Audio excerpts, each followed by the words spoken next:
नमस्कार।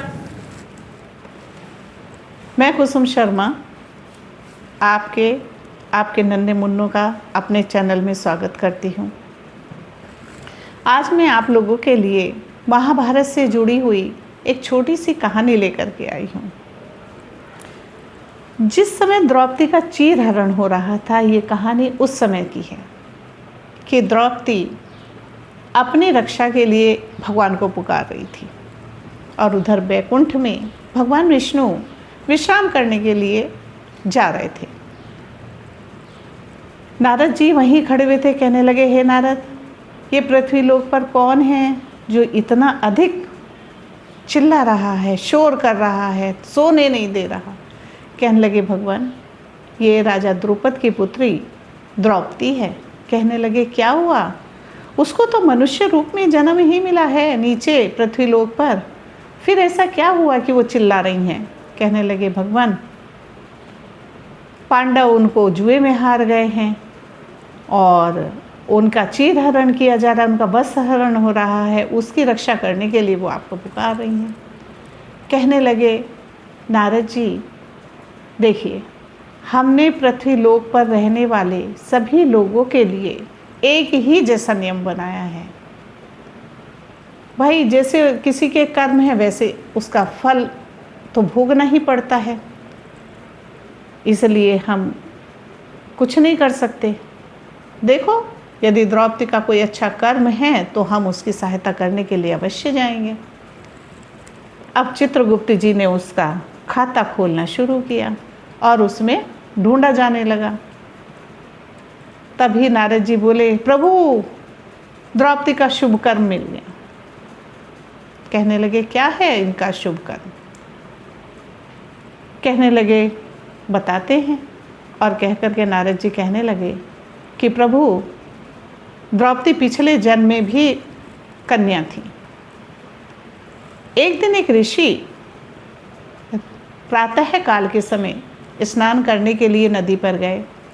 उसी समय थोड़ी देर बाद ही द्रौपदी भी अपनी सखियों के साथ स्नान करने वहाँ पहुँची। महात्मा जी जब स्नान कर रहे थे, उसी समय तेज हवा चलने लगी और जो महाराज जी का पहनने का वस्त्र था वो हवा में उड़ करके कहीं पानी में बह गया, जिसके कारण उन्होंने बाहर नहीं निकले वो जल से।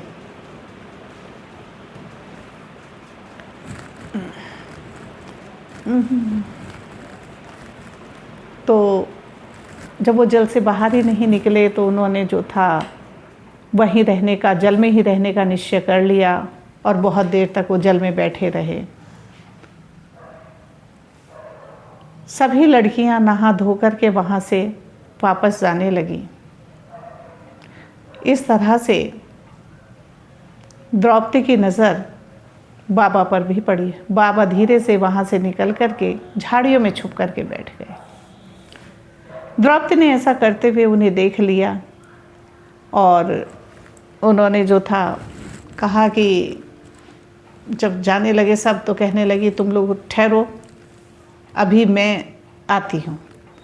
और ऐसा कह कर के द्रौपदी झाड़ियों के पीछे चली गई। वहाँ बाबा बैठे हुए थे। वो द्रौपदी ने कहा, बाबा, बाहर आइए। कहने लगे, नहीं पुत्री, मैं तुम लोगों के सामने बाहर नहीं आ सकता। कहने लगी, ऐसा क्या हुआ कि जो आप बाहर नहीं आ सकते? कहने लगे, मेरे वस्त्र फटे हुआ है, मैं ऐसे कैसे आ सकता हूँ अपनी पुत्रियों के सामने? द्रौपदी उनकी बात को समझ गई और द्रौपदी ने उसी समय अपनी साड़ी से आधी साड़ी फाड़ करके बाबा को दी और कहने लगी, मेरे लिए ये आधा वस्त्र काफ़ी है, आप अपने इस वस्त्र से शरीर को ढकिए और बाहर आ जाइए। बाबा उसकी साड़ी को लपेट करके बाहर आए और उन्होंने कहा कि पुत्री, जो आज तूने मेरी जैसे लाज बचाई है इस कपड़े को दे करके, इसी तरह से इस कर्म का फल तुझे अवश्य मिलेगा। नारद जी बोले, प्रभु, यही है शुभ कार्य। बोले, ठीक है। शुभ कार्य को सुनते ही भगवान विष्णु कृष्ण रूप में द्रौपदी की सहायता करने के लिए चले गए और उन्होंने इतना अधिक उसके चीर को बढ़ा दिया, इतना अधिक उसके वस्त्र को बढ़ा दिया कि दुशासन वस्त्र खींचता खींचता अर्धमूर्छित अवस्था में होकर के गिर गया। अब यह देख करके वहाँ सब आश्चर्यचकित भी हो गए कि ये इतना वस्त्र आ कहाँ से गया। इस कहानी के द्वारा मैं ये कहना चाहती हूँ कि हमें हमेशा अच्छे कर्म करने चाहिए। गीता में भी इस बात को कहा गया है कि मनुष्य को अच्छे कर्म यदि होंगे मनुष्य के तो उसका अच्छा ही फल प्राप्त होगा। कर्म किए जा फल की इच्छा मत करे इंसान, जैसे कर्म करेगा वैसा फल देगा भगवान। ये है गीता का ज्ञान, ये है गीता का ज्ञान। हमें अपने बच्चों को यही समझाना चाहिए कि बेटा किसी के साथ भी गलत व्यवहार नहीं करना चाहिए, हमें अच्छा व्यवहार करना चाहिए, हमें सबकी सहायता करनी चाहिए। हमेशा अच्छे कर्म का अच्छा ही फल प्राप्त होता है। ये कहानी मेरी आपको कैसी लगी आप कमेंट में लिख करके बताइए। यदि अच्छी लगी है तो इसको लाइक कीजिए, शेयर कीजिए, मेरे चैनल को सब्सक्राइब कीजिए। धन्यवाद।